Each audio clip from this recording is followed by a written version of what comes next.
इतना बड़ा संगठन मेरे राज्य में चला रहे हो, आपको रजिस्ट्रेशन करना पड़ेगा। कागज तो आपको दिखाने पड़ेंगे और कागज आप नहीं दिखाओगे तो आपसे सवाल होंगे, आपके खिलाफ कानूनी कार्रवाई होगी। अभी तो कानूनी कार्रवाई सिर्फ कर्नाटक में होने की बात चल रही है, आगे पूरे देश भर में इसके खिलाफ कानूनी कार्रवाई होना शुरू होगी। तो मेरा मोहन भागवत और आरएसएस के जुड़े हुए आरएसएस से तमाम लोगों से यही मेरा सुझाव है कि अगर कागज है तो कागज दिखाओ और कागज नहीं है तो कागज बनवाओ। 100 साल पुराना हो गया सर संगठन आरएसएस, कागज अब क्यों मांगे जा रहे हैं उनसे 100 साल बाद? देखिए, आप अगर 10 गज भी जमीन लेते हो कहीं, आप कहीं किराए पर भी कोई प्रॉपर्टी लेते हो, आप छोटा सा एक मोबाइल भी खरीदते हो तो उसके भी कागज आपको दिखाने पड़ते हैं। गाड़ी घोड़ा खरीदते हो उसके भी दिखाने पड़ते हैं, इनकम टैक्स में उसका लेखा जोखा देना पड़ता है। लेकिन पिछले 100 साल से आरएसएस एक ऐसा संगठन है जो बिना रजिस्ट्रेशन के, बिना वित्तीय लेन देन के दिखाने के, वो लोग कोई इनकम टैक्स नहीं भरते, वो लोग कोई सरकारी प्रोसेस को फॉलो नहीं करते। उनके पास चंदा कहाँ से आ रहा है, उनका खर्चा चंदा जो आया है वो कहाँ खर्च हो रहा है, उन लोगों का क्रियाकलाप क्या है, उनकी कार्यकारिणी में कौन लोग हैं कौन नहीं है, तो उसका जो एक कागजी लेखा जोखा है वो गायब है। इस बात को लेके प्रियंक खड़गे ने जब सवाल किया तो मोहन भागवत जो है घबरा गए। इस बात को संसद में डिम्पल यादव जी ने भी कहा है कि कोई भी संस्था हो अगर वो इस देश में है तो कागज तो दिखाने पड़ेंगे। और कागज ये बीजेपी के लोग ही तो मांगते हैं, हर जगह यही लोग कागज मांगते हैं कि अगर इस देश में रह रहे हो तो मुसलमानों से कागज मांगते हैं, दलितों से कागज मांगते हैं, आदिवासियों से मांगते हैं, पिछड़ों से मांगते हैं, जगह जगह जो अवैध झुग्गियां हैं वहां पे ये कागज मांग रहे हैं। तो जब आप क्या इतना बड़ा संगठन आरएसएस जिसके 100 साल हो गए हैं और वो अगर चल रहा है तो उसके कागज दिखाओ।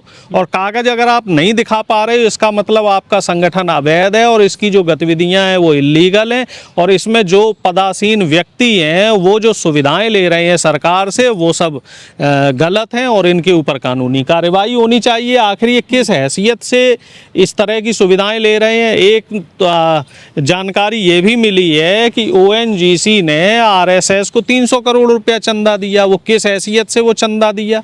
और उस समय ओएनजीसी के डायरेक्टर संबित पात्रा हुआ करते थे। तो संबित पात्रा ने एक ऐसे संगठन को जिसका कोई रजिस्ट्रेशन नहीं है, जो अपने आप को एनजीओ कहता है, सामाजिक संगठन कहता है, लेकिन उसकी कोई आईटीआर नहीं है, नीति आयोग में उसका कोई रजिस्ट्रेशन नहीं है, तो उसको आप चंदा दे रहे हो। तो आखिर ये अंधेर क्यों, ऐसी जो है क्या कहते हैं ये घालमेल आखिर ऐसा क्यों किया जा रहा है? कह रहे हैं कि हिंदुत्व को मजबूत कर रहा है, राष्ट्रवादी संगठन है।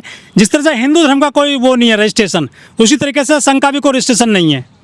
देखिए, हिंदू धर्म तो एक आस्था का विषय है, संघ कोई आस्था का विषय थोड़ा ही है। संघ तो खुद कहता है कि हम एक सामाजिक और सांस्कृतिक संगठन है और इस देश के अंदर कोई भी संगठन, चाहे उसमें 3 सदस्य हों, 3000 हों या 3 लाख हों, आरएसएस कहता है कि हम दुनिया के सबसे बड़े संगठन हैं।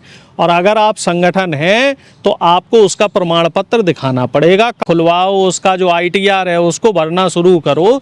जब देश का एक हर छोटे से छोटा व्यक्ति कागज दिखा रहा है तो आपको भी दिखाने चाहिए। जगह जगह शाखा कैसे लगा लेते हैं बिना परमिशन के, बिना पुलिस प्रशासन की जो है एनओसी के? देखिए, एनओसी क्या ज़रूरत है जब सरकार ही इनकी है, जब सरकार में बैठे लोग इनके हैं, सब जगह अधिकारी इनके लोग हैं। अब ये चुन चुन के यूनिवर्सिटियों में, कॉलेजों में अपने प्रिंसिपल, डायरेक्टर और वाइस चांसलर लगवा रहे हैं। इसीलिए लगवा रहे हैं कि इनकी शाखाएं वहाँ स्कूलों में लगें।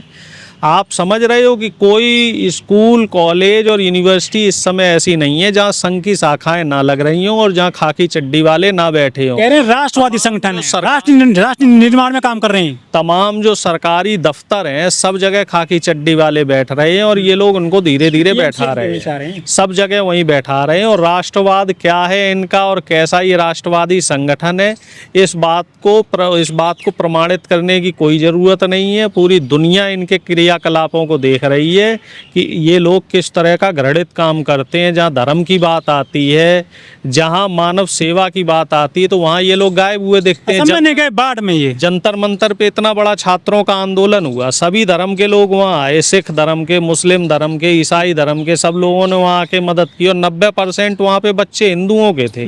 लेकिन आरएसएस के अगर 4 लोग भी वहाँ पहुँचे हों, किसी की वहाँ जाके मदद की हो, इससे पहले पहलवानों का आंदोलन हुआ, वो भी उसमें भी हिंदू पहलवान थे, वहाँ कोई संगठन पहुंचा हो तो बताओ, हिंदू बेटियों के लिए।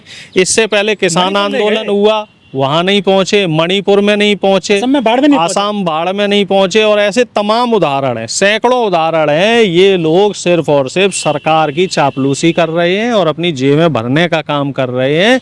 इनको ना तो देश की कोई चिंता है, इन्हें ना धर्म की कोई चिंता है, बस हिंदू हिंदू के नाम पर ये जनता को मूर्ख बना रहे हैं, मुसलमानों से भिड़वाने का काम करते हैं। जहाँ हिंदुओं को अधिकार देने की बात आती है तो वहाँ ये हिंदुओं में भेद कर देते हैं। तुम दलित हो तुम्हें नहीं मिलेगा, तुम पिछड़े हो तुम्हें नहीं मिलेगा, तुम आदिवासी हो तुम्हें नहीं मिलेगा। इनको सिर्फ और सिर्फ अपने जो मनवादी विचारधारा के 10-15% लोग हैं उन्हीं को फायदा दिलवाना है। लेकिन 52 साल तक इन्होंने अपने नागपुर में जो उनका ऑफिस है वहाँ झंडा नहीं फहराया, भारतीय तिरंगा। नहीं, ये तो सर्वविदित बात है कि इन लोगों ने तिरंगे को स्वीकार नहीं किया, और मजबूरी में जब सुप्रीम कोर्ट से ऑर्डर आ गए तब इन्हें झंडा फहराना पड़ा।